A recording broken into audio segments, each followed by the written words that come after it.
Ayan ang ating chicken guys. Naka-marinated na yan. Mamaya-maya ay ating lulutuin. Ilagay na muna natin sa fridge. At sinuksukan ko yun siya guys ng sibuyas. Dahon ng sibuyas na may yung sa loob.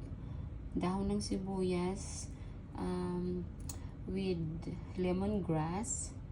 Tapos yung black pepper and salt. Okay? Ayan, lagyan.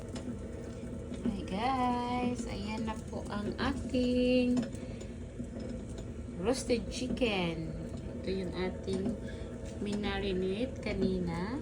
Tingnan natin ilang minuto na lang, 31. So yan, may setting po yan siya guys.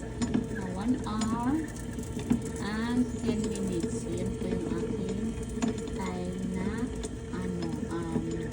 sa pagluluto ng roasted chicken. So 1 hour and 10 minutes is tamang-tama lang siya talaga. Kasi nung una, nung mga baguhan kong pagluluto ng ganito, roasted chicken, sinisit ko lang ng 1 oras pero hindi pa siya masyadong medyo konting pa para maluto. Kaya ginawa ko 1 hour and 10 minutes. Kaya yun, pinaka-perfect na luto. So yan po ang 1 oras at 10 minutes. Okay, so yan, malapit na yan siya guys.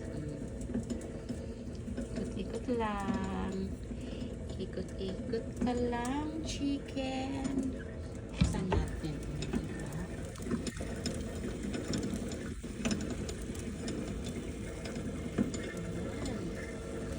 Sige, balik na natin takpan guys.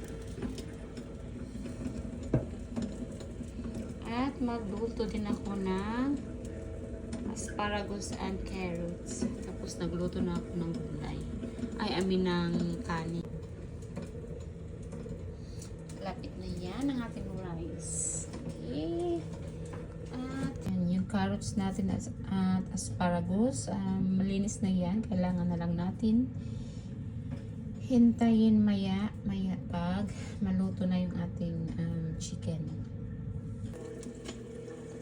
Okay guys, 1 minute na lang ang ating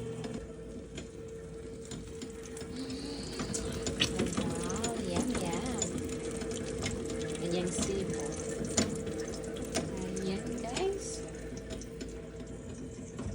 Okay.